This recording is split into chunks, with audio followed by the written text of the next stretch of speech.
Assalamualaikum warahmatullahi wabarakatuh. Perkenalkan nama saya Rifani Suci Syahda, NIM 4181101129. Ingin mempresentasikan forum kelima dengan tema cara paling efektif untuk memperluas jaringan menggunakan media sosial. Social networking site atau biasa disebut juga jejaring sosial didefinisikan sebagai suatu layanan berbasis web yang memungkinkan setiap pengguna dapat membangun hubungan sosial melalui dunia maya. Facebooker istilah pengguna jejaring sosial dapat membangun suatu profil tentang dirinya sendiri, menunjukkan koneksi seseorang dan memperlihatkan hubungan apa saja yang ada antara satu member dengan member lainnya.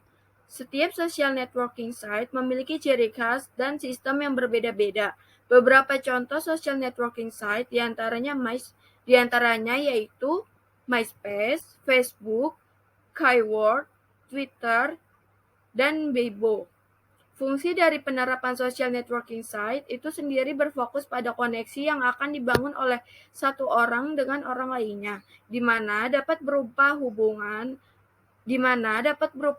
sahabat, keluarga, event, profesi, hingga bisnis dan pekerjaan menurut Boyd and Ellison pada tahun 2007.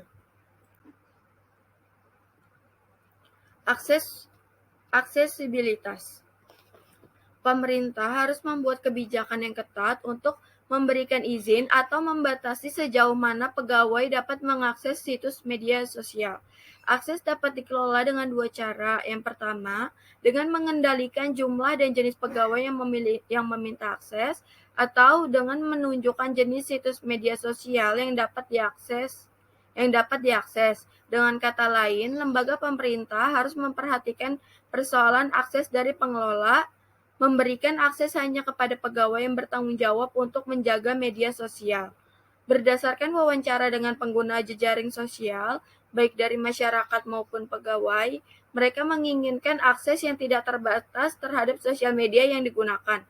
Hal ini dapat diberikan tetapi tetap perlu keseimbangan dan dikontrol sehingga kredibilitas dapat terjaga.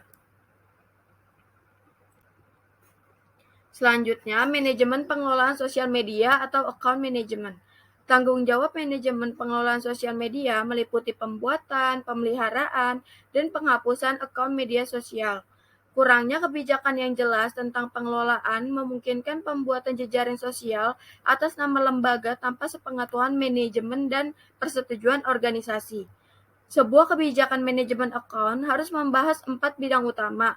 Yang pertama, pembukaan rekening protokol. Yang kedua, protokol untuk menjaga daftar rekening yang ada badan resmi. Yang ketiga, protokol untuk menjaga daftar pegawai dengan akses ke lembaga resmi situs sosial media. Yang keempat, persyaratan password untuk media resmi lembaga sosial situs.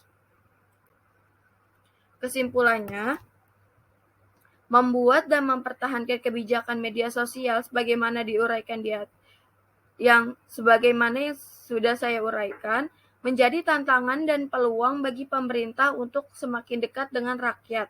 Pelaksanaan media sosial untuk meningkatkan kualitas pelayanan pemerintah dan melibatkan warga harus memperhitungkan perbedaan organisasi budaya, harapan warga yang bervariasi, dan membedakan antara kegiatan pribadi dan profesional.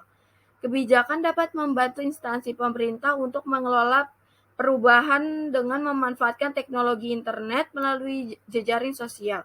Namun, memulai dan mempertahankan kebijakan untuk menggunakan media sosial oleh pemerintah bukanlah tugas sederhana.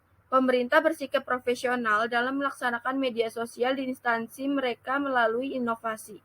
Oleh karena itu, pemerintah harus secara berkala meninjau kebijakan untuk memastikan bahwa akan terus merefleksikan perubahan strategi dan sebagai prioritas.